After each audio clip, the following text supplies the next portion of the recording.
Hi, and welcome to this video on how to answer a 9-mark question in GCSE PE. It's probably the most common question that I get asked. So how do I answer a 9-mark question? How do I structure it? How can I get more marks in it? So what I'm going to do today is show you and try and teach you how to get the most amount of marks possible. So this is how it's divided. So you get 9 marks, 3 of them are for AO1, so that's a knowledge point. You're going to have to give us at least 3 knowledge points linked to the question. You're going to have to then apply those 3 knowledge points. Okay, so you have to give us an explanation of them and an example, or both. I think sometimes both is the best way to explain yourself with an example. And the last part, the last 3 marks are for AO3. And for this, you're having to use analysis or evaluation, depending on what the question is. And you're going to link your AO1 and AO2 to look at the strengths and weaknesses of your knowledge points. Maybe say what is best and what is worse, what is most relevant, what is least relevant.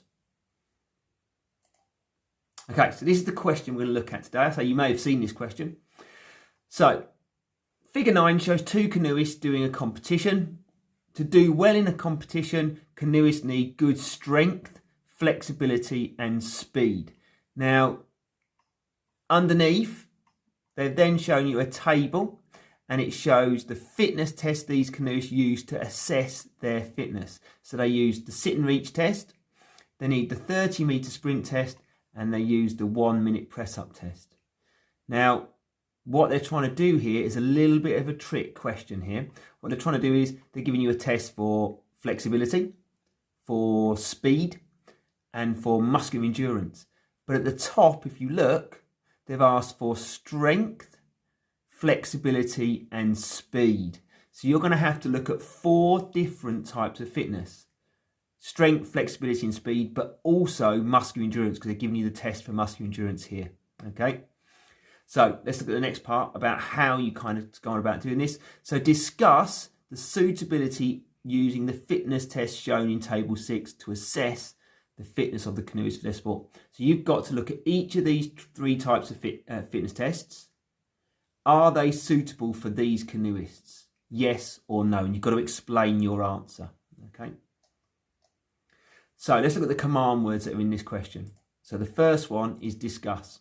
So you've got to talk about the benefits of each fitness and test towards a canoeist. So which fitness is important and why is it important? When would they use that in their race? Okay, is that test important to know that level of fitness for canoeing?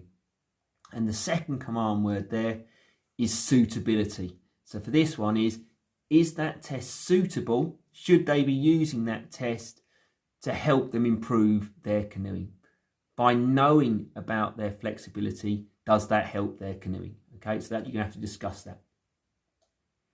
So first thing you should do is you always do a little plan. Now, it doesn't mean you write the whole thing and then rewrite it. You've got to either make little bullet points, or I like to look at the AO1, AO2 and AO3 kind of sections. So first one, you've got to link each fitness test to the type of fitness. So say what the fitness test is testing, which aspect of fitness. Okay, so for each of those 3, that should help you get the AO1 marks. AO2, so then link the fitness that you've identified that test does and say when they might apply that in canoeing to help improve their performance. Okay, so you're giving an example of when they'd use that fitness in the race. And then the last bit, the most important, AO3. Are each of the components of fitness that you've identified, are they relevant or important for canoeing? If they are, say why they are. If they're not, say why they're not. And is there anything that would be more important? Is there another type of fitness or another test that they should do? And don't forget, you've got to look at strength, because strength was mentioned in that start of the question. So first up, just do a little introduction. Okay, and I'd start something like this. It's important for canoeists to assess their fitness levels so they can plan their training and prioritise their weakness. A bit like you've probably done in your PE. So you did some testing, you found your weaknesses, but you also had to decide what's important for your type of sports. You're sort of saying that in your introduction there. Now, for this one, I've linked AO1 and AO2 together to show you how I maybe blend these first two as your responses to get 2 marks per fitness test. Okay, so the sit and reach test will assess their flexibility in their hips. You could also include the muscle groups as well. Okay, that's your AO1 mark. In canoeing, hip flexibility is important so you can increase the range of reach so you can make longer pulls with the paddle. So I've made an example of when they're going to use flexibility. They can reach further, they can pull further back. A longer pull increases the speed of the canoe. Now it could be debated actually. I'm starting to move into AO3 with this one, but not quite in this question. Speed is tested by the 30-metre speed sprint test, which you're going to do. Now, canoers do require speed to be able to paddle really, really quickly using fast arm and upper body movements to move the paddle through the water. Now, what I didn't say there, which is an AO3, is actually, does the speed test do that? Does the speed test your arm and upper body movements? But you can wait for your AO3 to bring that in.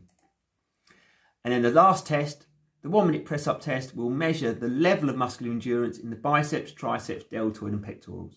Muscular endurance in canoeing is often, the course is over a minute, so the muscles will need to sustain a high tempo for a long period of time. So often a race in canoeing is over a minute. They've got to do different kind of disciplines in terms of turns, gaits, going over different types of water. They're going to need muscular endurance to be able to sustain a tempo, a rhythm through that whole period of time. Okay, so I've looked at all 3 fitness tests there. I've looked at AO1 and AO2. I should hopefully be getting near 6 marks for that already. So the last section, I'm going to look at AO3. Now I've done AO3 separately, almost like a last paragraph section to kind of round it all off to make sure the examiner knows I'm talking about AO3 at this point. Okay. So the first thing I look at is I look at the weakest fitness test. So I've sort of said that when assessing the suitability of the fitness test, we also need to assess which are the most and least important fitness aspects. So then I've led on to say that speed, I feel, is the least and it is not a priority. So I've made an evaluative comment there to make sure the examiner knows this is my AO3 bit. On the other hand, the sit and reach test is relevant and will inform that if they need to improve their flexibility, which would then lead to an increase in length of their pull and increase their efficiency. So I've said it is important and I've said why it's important. Okay, so I've made an evaluation there. Muscular endurance of the upper body is a key aspect of fitness too, to maintain good paddling and technique and tempo throughout. So the press-up test is relevant to them. But this is the bit where I bring in strength. It could be argued that in rough water, muscular strength would be more important than muscular endurance, as they need strength to move the boat using their paddles. So they've got to really pull hard at times to be able to manoeuvre the boat in really, really rough water. They should therefore test this with the 1-rep mat test or the hand grip test. I don't think at this point you have to kind of make another kind of conclusion, unless you wanted to maybe rank order the types of fitness or discard one completely. So this little bit is what the examiners also have. It's also on the mark scheme. So it tells you the bandings. Okay, so we've got 1 to 3 marks. It should look like this, 4 to 6 and 7 to 9. Okay, so we're just going to look at this 7 to 9 because we're really focusing on trying to get to those top marks. Okay, so first bit, AO1. Your AO1's got to demonstrate accurate knowledge, so it's got to be relevant. Okay, understanding throughout, including appropriate use of technical language. So you've got to use the correct terms. You've got to use the ones they're looking for, okay, to get all your AO1 marks there. Applied detailed knowledge to question in context throughout. So you've got to use those AO1 with really relevant examples, okay, saying how that fitness is used to improve the canoeer's performance. And then the last part, reaches valid and well-reasoned conclusions. So what's relevant and what's not relevant are those reasoned conclusions in this, supporting it by relevant evidence. So you're going to say this is important because this one's less important because. Okay, so that's how you build your AO3. So what I've done here is I've kind of put the whole essay together. So if you want to pause and read it, this is a good time to pause and read it.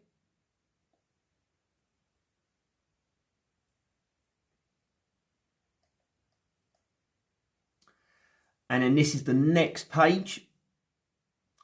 And again, if you want to pause and read that, this is the AO3 work.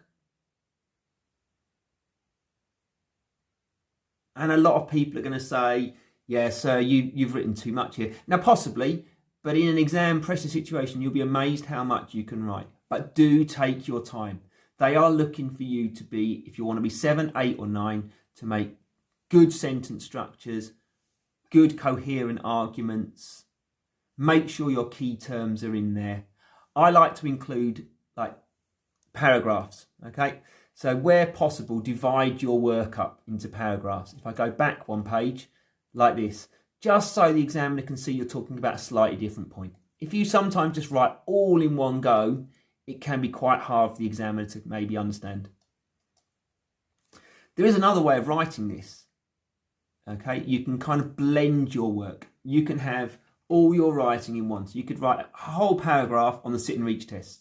So you've got your AO1 bit there, then you've got your AO2, and then you kind of evaluate it with your AO3. Now you'd probably finish the whole thing by doing 3 of those paragraphs exactly like that for each of the fitness tests, and then at the end maybe talking about most relevant, least relevant, and the part where you're going to have to talk about strength. Thanks for watching this video. I've been doing some other ones on revision which you can also go and check out. Good luck revising.